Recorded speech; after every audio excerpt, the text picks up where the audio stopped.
Welcome, Hey, friends, to the very first Firelight Alchemy Circle. This is Juliana Sabra, and I'm here with Jessica Cecil.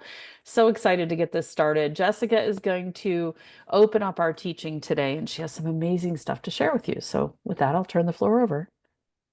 hey guys, good morning, good afternoon, good evening, wherever you're tuning in from. I am just so honored to be with you guys today.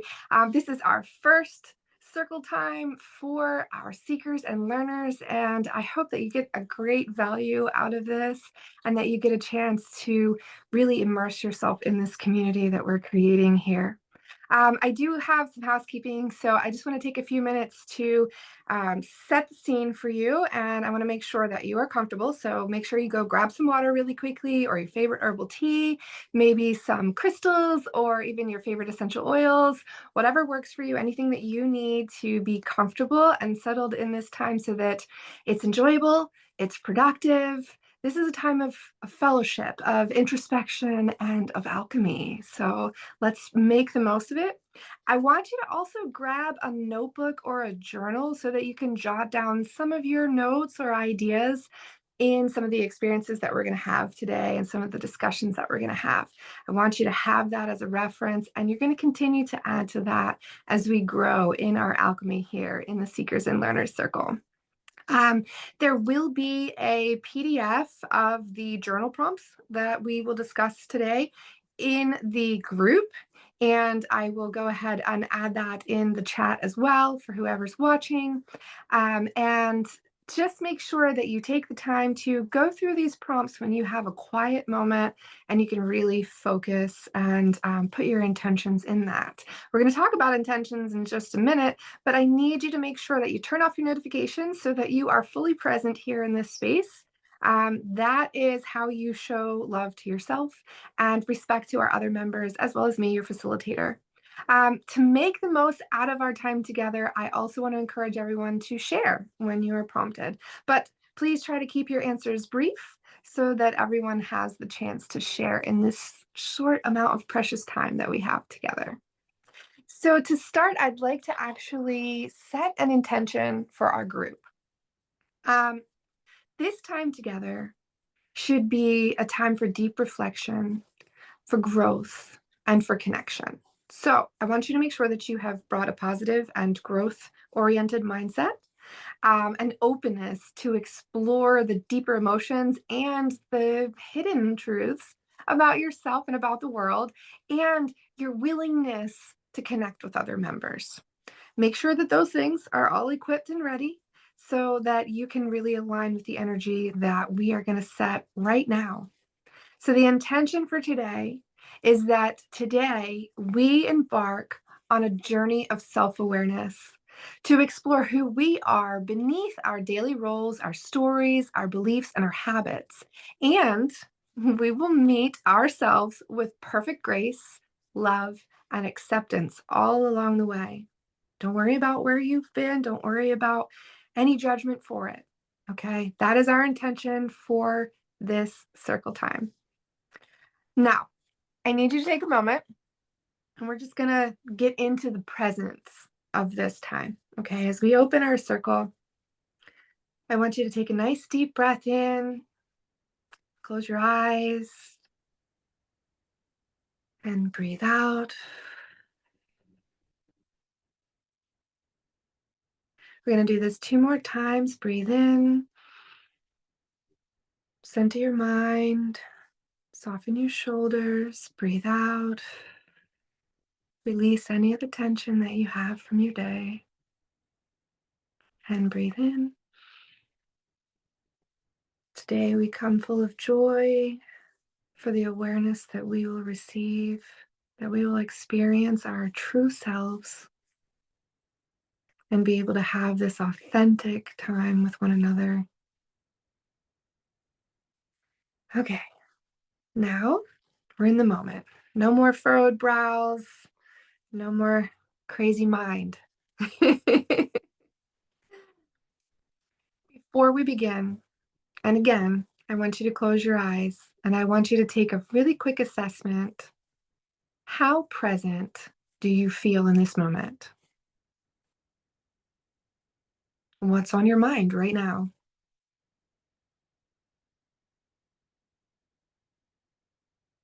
Okay. I want you to ask yourself a simple question. One that seems pretty easy, but it's actually kind of deceptively profound. Here's the question.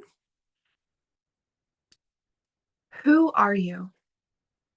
Not your name, not your job, not the rules that you play in life, but deep down, who are you?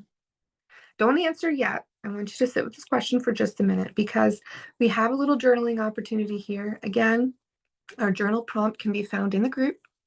And for this purpose, I want you to go ahead and take your notebook out or your journal out. And I want you to write down what comes up for you when you sit with this question. Do you feel clear or confused or something else? Take a moment to jot down your initial thoughts. So most of us go through life believing that we actually know ourselves. We have preferences, opinions, experiences, and memories that shape our identity. But beneath the surface, there's kind of something deeper, this awareness that observes everything, right? Many belief systems actually kind of emphasize the importance of being the observer of your own thoughts, feelings, and emotions. And many of those same belief systems will determine the overall quality of your life experience on this earth plane. I think many of the old sages and the wisdom keepers of ancient times most definitely had this awareness of the power of self-awareness. So now that you've had time to jot down some of your thoughts, I want to take a moment to just acknowledge that this is a sacred act of observing yourself. You've just become the observer, and this is where the magic happens. So I want to offer everyone an opportunity to share your thoughts with the group. Please, if you are interested in speaking during circle, I encourage you to do that, but also don't be afraid to put your ideas in the comment section as well. Juliana, do you want to share? Uh, the idea of becoming the observer is very fascinating to me because as I started to do that, the initial response was judgment. I see myself in comparison to everyone else. And the shift that was most important was you mentioned grace. So moving into a space where I see it as it is without any judgment. That took practice, that took time, right? A bit of, I'll call it correction, right? So immediately I go to, well, that doesn't look like I want it to. That's my initial judgment. But then the shift, the grace piece of it is, and this is the contrast element of observation, is what would I like it to be? And that's where choice and agency comes in. So observing yourself is at first potentially challenging, but keep going. You'll get there. Yeah, I think that's wonderful. Thank you. You may not even realize it yet, or, maybe you do, but that's why you're here, right? Self-awareness is foundational to our own sense of fulfillment, success, and even our own true and lasting inner peace. When we start to look at ourselves without judgment and just observe, it's revolutionary. And I know that's kind of a big promise, but I know too that by the end of some of these exercises that we do together, the importance of self-awareness and how profound of an impact it can have on your life will start to make more sense to everyone. So, research shows that most people believe they are self-aware, but in all honesty, only about 10 to 15% actually are. And I feel like that's obvious. But this means that we're kind of walking around, I call it on autopilot, but I do believe it kind of gives us blind spots to our own behaviors and our own actions. I'll give you an example. Have you ever heard like a recording of your own voice and you thought like, ew, do I really sound like that? That moment of kind of surprise is a glimpse into how limited our own self-perception can be. And if we don't really truly see ourselves, then how can we possibly navigate life with any kind of clarity, especially if we're thinking that we look a certain way or we behave a certain way, and in reality, everyone else around us is going, I don't see it. But what if our own self-perception is really just as inaccurate? What if we have these blind spots where a lot of times we're looking at other things in other people's lives, other situations, and we're not looking at ourselves? Many people assume that they are self-aware because they recognize their strengths and their weaknesses. They say things like, I'm impatient, or I work well under pressure, but sometimes it can actually be kind of difficult to look at ourselves from an objective perspective. Just look at how often we can rush into judgment on other people, but can be completely unaware of just how often we rush into judgment of ourselves. So here's another chance to pick up your journal. I want you to just quickly jot down some of your thoughts. The first things that come to mind. I don't want you to get lost in the sauce. Stay present with this thought, okay? But don't overthink it and don't start to ruminate on it, okay? We're not here to rehash old hurts. We're just seeking to observe for right now. Here's the question. Has there been a moment in your life where you realized that you didn't know yourself as well as you thought you did?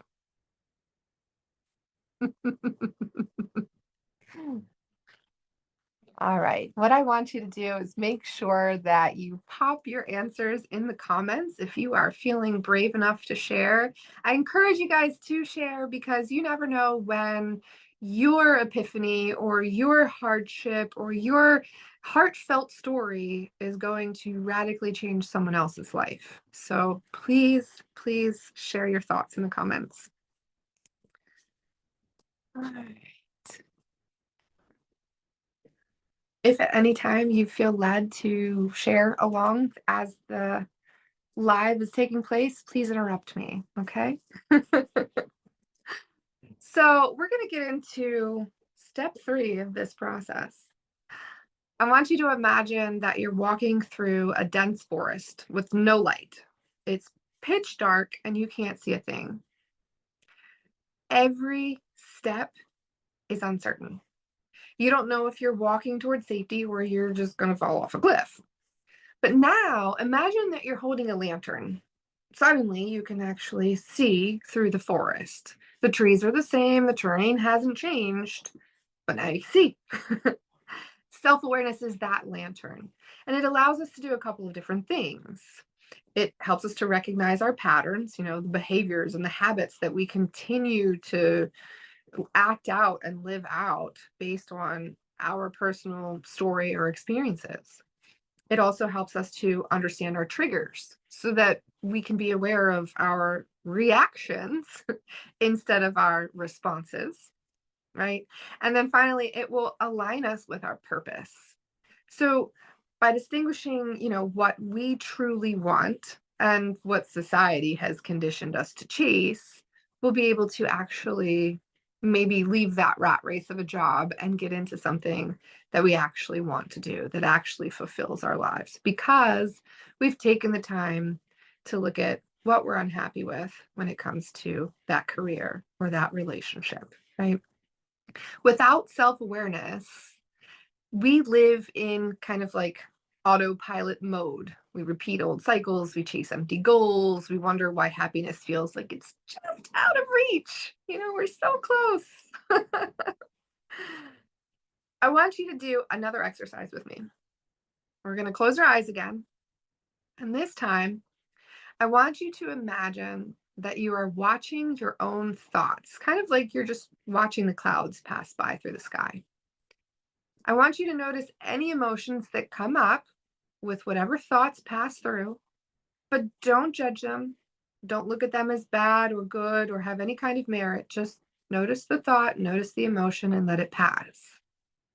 I want you to feel that space between yourself and your thoughts. And when you're ready, you can gently open your eyes.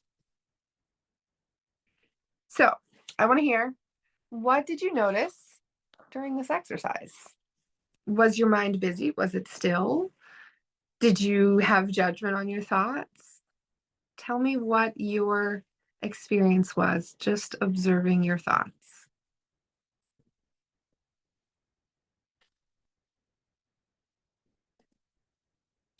Okay, now I want you to think about your life.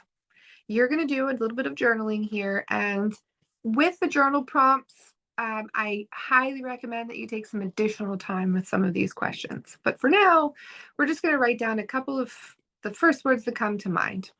But think about your life. Do certain experiences seem to repeat themselves? I need to see the chat. Hold on.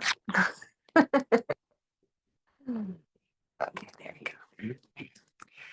go. If you have these repeating patterns, just a quick word or two to jot them down. What kinds of things trigger strong emotional reactions in you? Again, one or two words. And then what habits do you keep repeating, even if they don't serve you? And we all have them. Just take a moment to jot those things down. And while you're jotting, I'm going to go back to the chat and I'm going to have a look at what Juliana's saying here. Competitive in relationships is a big issue, right? Especially when I think that happens a lot in marriages. That it becomes kind of tit for tat. Well, you didn't do this. Well, you didn't do that. And we can really get lost in that sometimes, right? I was taught to be competitive in everything. Yeah, yeah. Card games, sports, work. And, you had to compete to get ahead, compete to, be seen. And as a woman working in a man's world, I had to compete to be recognized. And it transferred into every relationship. And I found that I felt like I needed to, the need to compete became a need to be superior to. Mm. It was a false translation, right? So that once and actually he made it aware, we were having this disagreement and he made a comment and it was literally this like bing light bulb moment. Oh shoot, I've been in competition with you.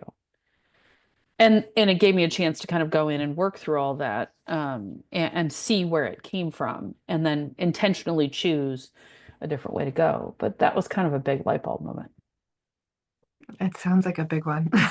Yeah, it was. Yeah. I feel like especially this past season has really been a lot of similar light bulb moments for me in my own life. So thank you so much for for sharing that. It's definitely that's an easy pattern to get into, being competitive. And again, it can translate beyond, the marital bed. It goes into the workplace and, things can get very competitive. I think too, for me, a pattern that I often recognize is complacency and procrastination. And I've noticed this pattern is a response to, or maybe a reaction to, what I perceive as a lack of inaction. Oh, well, if you're not going to do anything, well, then why should I? Not a really healthy Interesting. pattern. Yeah. Well, when you are the one that usually puts in a substantial amount of effort and then you end up, paired up with folks who maybe don't want to put in that same level of effort, Right. eventually you get tired of carrying the cart. And I tended to be, even in school, I was the kid that would make sure that the project was finished, even if the other kids didn't do anything. Yeah. Always pulling the weight. Yeah. Yeah, and to be quite honest, like I was telling you earlier, I'm tired of pulling the wagon. I don't want to be the only one pulling the darn wagon. Usually they yoke two oxes together for a reason. Right? There's more than one horse on the team usually. Yeah. Yeah. Yeah. Yeah, and I think that creates a lot of resentment too. Mhm. And we aren't necessarily conscious of that resentment. We just start to get angrier and angrier. We get quiet. certain people get quiet, certain people get louder, but we get quiet, we stop talking, it rolls over into other areas, it becomes bigger and bigger and bigger and bigger. And that simple, hey, I really need you to be emptying the dishwasher instead of me. Like, can we share this responsibility versus me carry it all? Can mean the difference between it continues and gets bigger, or it actually becomes the opening to a conversation that says, there's 75 things to do and I'm doing 70. Can you handle 30? Yeah, Right? exactly. Yeah. Mhm. Exactly. Yeah. Yeah. Well, and these are patterns that are good for us to sit here and really unpack and recognize within ourselves. And because we can't just put the full onus on anyone else in our lives. That part of our relationships is our responsibility in them. So this week, you guys have some homework. You're going to actually take some time to kind of jot down any other patterns that you might recognize that you continuously go through, repeating patterns that you notice. And just as you begin to observe your life more and more, I just want you to recognize where those patterns are occurring and just jot them down real quick. Easy homework. Yeah. Take your journal with you, Yes. or have a notebook that translates into the journal. Like if you don't want to carry the big journal, take it with you, because these aha moments are going to be happening like you're taking the kids to school and you realize this happened. And you're headed to the grocery store and you realize, oh shoot, I did that. I don't really like that anymore. So keep jotting that down. And resolutions will come through potentially many different pathways. So sometimes it's easy as, I'm just not going to do that anymore. Sometimes it requires a little more introspection. Yeah. Yeah. This is why my iPad goes everywhere with me. So that's the only notebook book that I can actually find half the time. So I how it have, is. You have like seven yeah. notebooks and you don't know where it is. Yeah, I currently have four, so I get it. Yeah. Yeah. Now I have all the notebooks in one spot right on my Oh, that's iPad. awesome. And which app do you use for that? Zinnia. Zinnia. Okay. Yeah. Yeah. Yeah, so if people don't want to carry notebooks, I think it's good to use some of those tools, Zinnia being one of them. Yeah. Hmm. Yeah. It's wonderful. Yeah, Well, it's so good. I do want to talk a little bit about awareness and the different types of awareness. So we actually have two dimensions of self-awareness. We have the internal self-awareness, and that's kind of how you know your own thoughts, your emotions, your values, your rich inner world that not everybody gets to see, right? Some of us, no one gets to see it. And then we have more of our external self-awareness. So this is how well that you kind of understand how others perceive you or how you show up in the world to other people. And some people are deeply introspective. They really know their deep inner thoughts and emotions, and they're completely blind to how they affect other people. And then there are other people who are highly socially aware, very vigilant to how their actions affect others, but they're completely disconnected from their own truth. And true wisdom really comes from balancing both of those. So I want you to just kind of think about, which one do you naturally focus on more? For me, it tends to be um, more aware of social interactions. I, as an empath, am very sensitive to energy anyway. So it's easy for me to spot if my energy has affected someone else's energy and it's triggered a shift, you know. Um, but I want you to kind of ask yourself, has there ever been a time when someone saw you differently than you saw yourself? I got Juliana shaking her head. Yes. I can actually think of a specific instance because I was also very hyper aware, to the point of people pleasing and, all the sacrifices that go along with that. There was a lady uh, that was part of my circle, outside external circle. And I mean, she was funny. Everybody loved to be around her. She got invited to everything. She ended up being like the spokesperson for this group I was in, etc. And I was just longing to be in her field, right? I wanted to be in her spotlight. And so she would invite people over and 40 ladies would show up. Like it was super easy for her. Everything social was easy for her. I was very jealous of that. And at the time, I was very heavily in my fire element, so foot commonly put my foot in my mouth. Like would say stuff and it was potentially offensive and rude. But it would just roll out and then sometimes I would realize it was and other times I wouldn't. So in this case, all of a sudden, it was a combination of I stopped connecting with that group because I was starting to do my own introspection, and that I just stopped getting invitations to the gathering she was having. So I immediately go in and why, what did I do? What did I screw up, etc. Years later, probably 5 years later, I was selling something on the Facebook Marketplace and she messaged me and said, I want to buy that for my son. And I said, great, no problem. Took it off Marketplace. She showed up at my office to pick it up. And I said, I want to apologize for something. She said, what? And I said, I realized that I was probably pretty harsh and said some things that I shouldn't have. And she's like, what are you talking about? And I recalled the last time I was at her house, and I had perceived that there was an issue. When I said Yeah. something to her about it, she's like, I don't recall any problem. I don't know what you mean. So because of my own sensitivities and my own beliefs that I was unworthy and problematic, and what I said was an issue, because I'd become aware of that whole I say stuff that might be offensive. I had blown it out of proportion.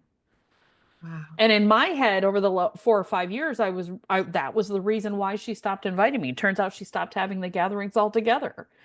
Oh. She adopted a child and it became too much for her family and everything else. So she just stopped having those. I didn't know that. She never said that to me. So in my head, I stopped getting the invitation because I'd screwed something up. Mm. Wow. So yeah, I think it's important to ask, Yeah.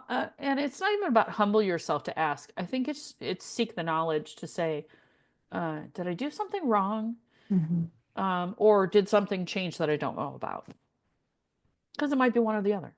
Yeah, and a lot of times our assumptions do kind of get the better of us, right? We get all up in our heads and oh no, this we start having our conversations before we even see the people that we're going to conversate with. Yes, right.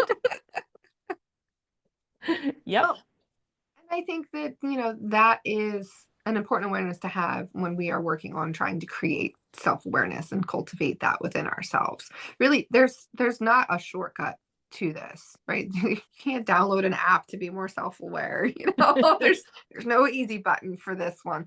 But I think there are some powerful practices that really kind of illuminate our inner world, right? And we're already doing some of that here today with discussing it, getting honest feedback from our sisters, being able to maybe journal about it. And again, we're just having a couple of minutes to jot down some things here.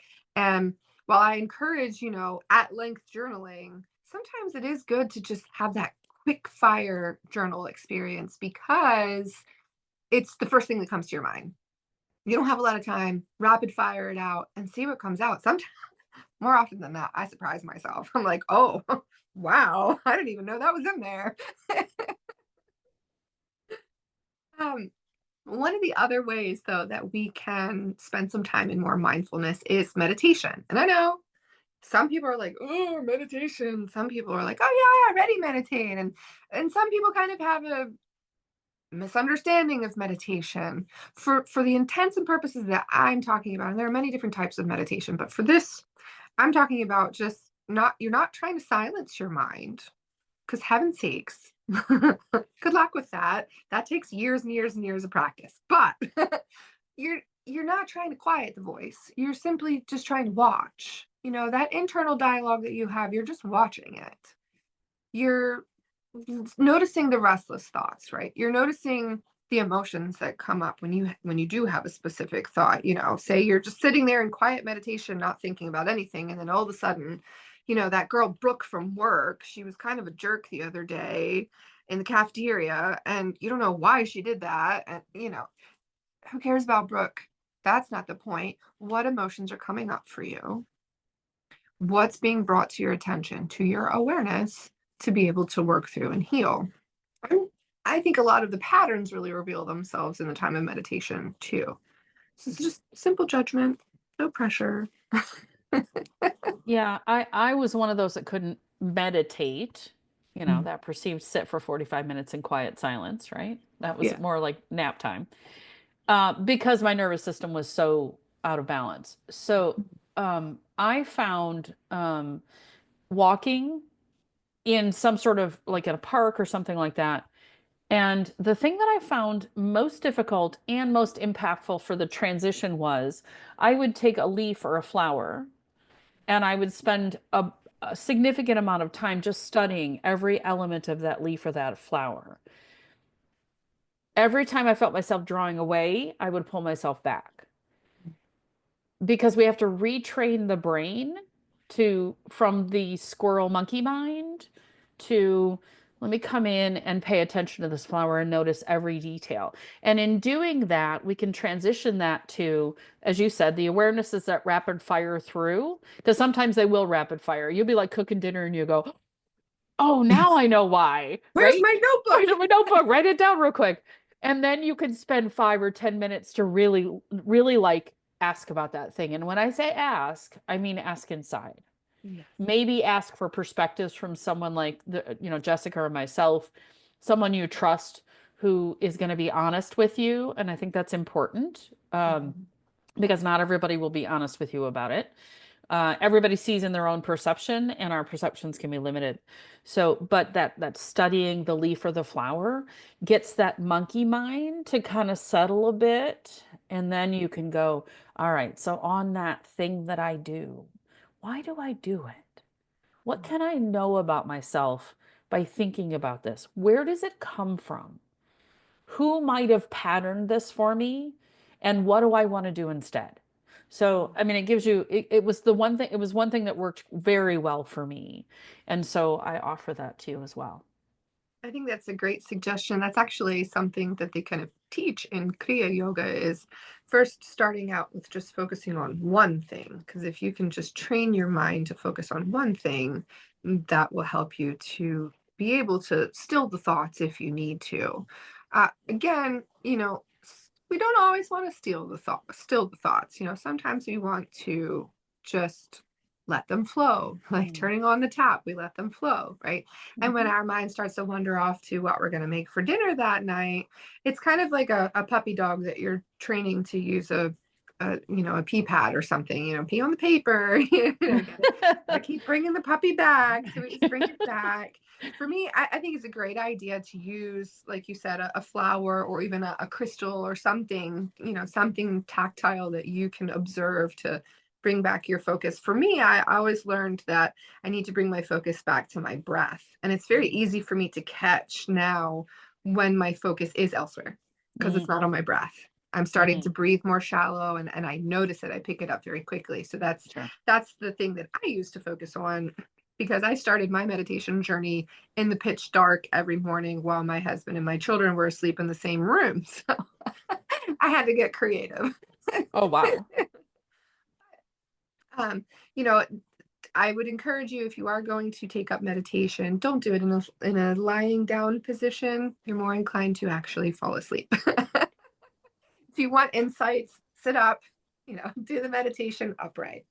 Yes. Um, but I do want you guys to think a little bit about which of these practices resonate the most with you and then why. What is appealing to you about journaling or about meditation, or maybe not so appealing about seeking honest feedback. you know we all have our own progression towards self-awareness, so I think it's important for you to find what works for you, and these are just some of our suggestions. Now, Agreed. for another bit of homework, I do want you to choose one of these practices to try this week if you're not already doing it, and then journal about your experiences. So obviously, you're going to be journaling whether you like it or not. So that one's down. Try another one. Right. And I'll speak to someone who didn't journal as someone who didn't journal at first. Um, I finally was like, I've got to write these things down. And journaling now has transformed. It happens faster. Efficiency is important for me. That's how I'm wired.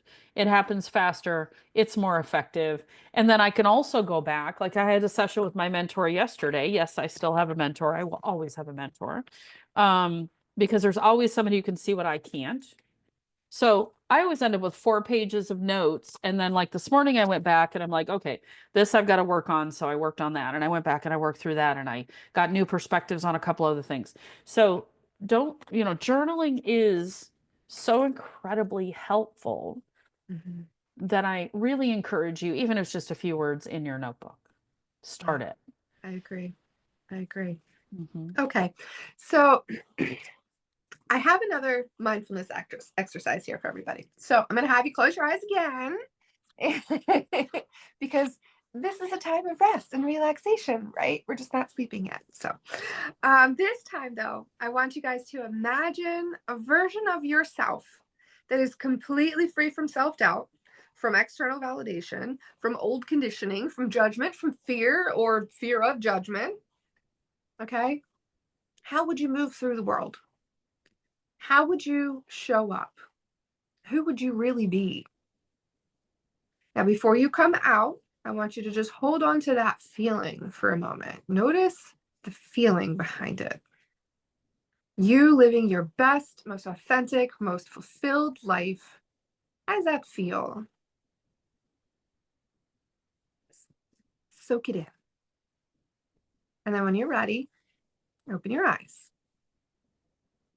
And I encourage you guys, again, in the comments to please let us know, what did you feel or what did you see in that visualization? If you want to share what your vision of your ideal self and your ideal life is, put it in the comments.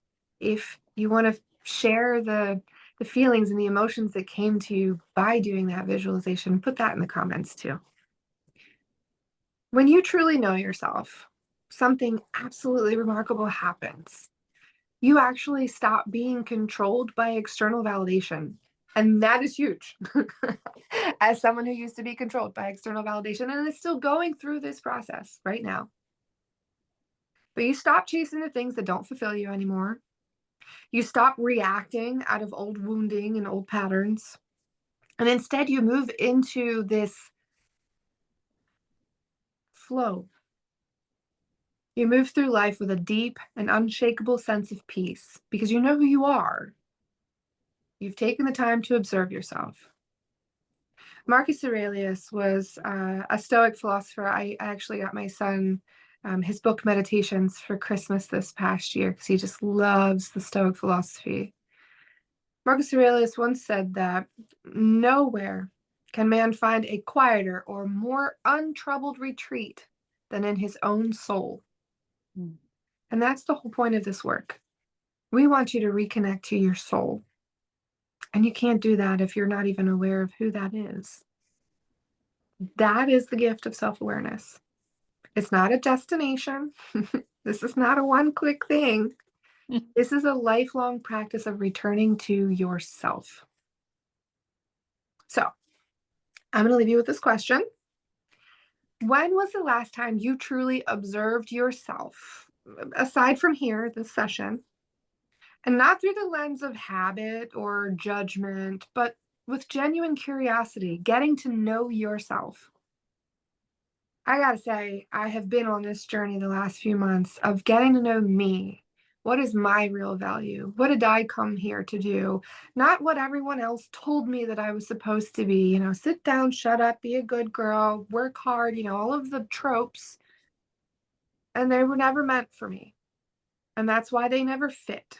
That's why they never felt right. It was like trying to put the glass slipper on the wrong sister.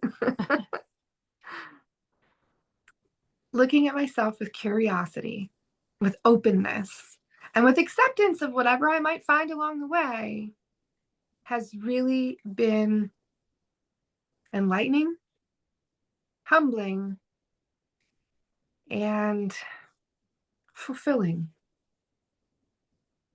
Deep sense of awareness now of who I am. So tonight, I want you guys to take 5 minutes. This is more homework. Yes, I like homework. Application is key here. But I want you to sit in stillness for 5 minutes and ask yourself, who am I? Beneath all the noise, beneath all the bullshit, excuse my French, that the world puts on you. Jot that down. And then, you may not really find the answer right away, and that's okay. But I promise you this, if you sincerely commit yourself to a daily practice of self-observance, every moment spent in that induced self-awareness is a step toward a more conscious, more fulfilling, and more deeply alive existence. Mm. It is a moment-to-moment practice, and each of those moments is an opportunity to wake up to who we truly are. So as we wrap up, I do want to just close our time together with some reflection. Again, we're going to take a nice deep breath in and release. Bring your attention back into this moment and think about the new perspectives that you have gleaned during our time together today. Take a moment after we do close this session to jot down your new insights, any key takeaways you may have from today's conversation, because we do want to hear about them. We want to hear how we're helping you grow, and we want to hear your suggestions too. If there are other things that you want us to talk about, or if you have questions, or if you need mentorship, please reach out to us. You can do that through the private message in the group, or you can do that in the comments, whatever works for you. I want you to take your newfound awareness. I want you to go out into the world with that, with absolute confidence, with absolute joy, and with absolute perfect love for exactly who you were made to be. I want to thank you all so much for being here today and for sharing with us. And I encourage you to stay present and stay connected to your own internal observer each and every day. Continue to explore your own awareness. I pray that your awakening is a joyous return home to your authentic self. Thank you so much. Awesome. What a wonderful Amazing, time. incredible. Yes. It comes to mind that when I first started this journey back to myself, that I felt very far away from who I am. Many costumes, many performances, etc. So if anyone is feeling that as well, that's completely okay, and it happens. Mm-hmm. As Jessica mentioned, take those steps, continue to ask for awareness, continue to look with as little judgment as you can. And each time it'll be less and less judgment and more grace. Mm-hmm. And you will uncover that who you are, not a role or a label. Um, I guess it's an energetic more than anything else. It has this nebulous kind of thing. And you will have work in the world, mother, employee, sister, but it goes deeper in that, because the who you are you're looking for is at some level, I think it's your contribution, not from a work standpoint, but I show up as this in the world. This is my contribution. So who does this make me be? Who does this, me look like? And that has some fluidity to it, like water traveling through and around and over stones. It's not stopped by it. It always finds a way, but it always flows. So I think grace is an important element. One of my favorite books was oh no, not Ragamuffin Gospel, which actually is a Mm-hmm. Christian book, but a wonderful book about grace. And The Courage to Be Disliked. That was another book that was magic when it Yeah, came to new perspectives on not being a people pleaser. So I'll that offer was, that. yeah, that was a fantastic book. I just finished that a couple of months ago. Wow, amazing. It was great. So Yeah. wonderful. Thank you, Jessica. I appreciate that. Thank you, And I'll Joanna. just echo that. If you please share your experiences to the point that you're comfortable with in the comments.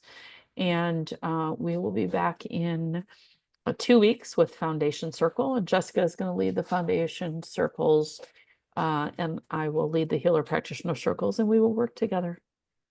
We'll come back and forth and share. And we're here for you also outside of the circles. So thank you.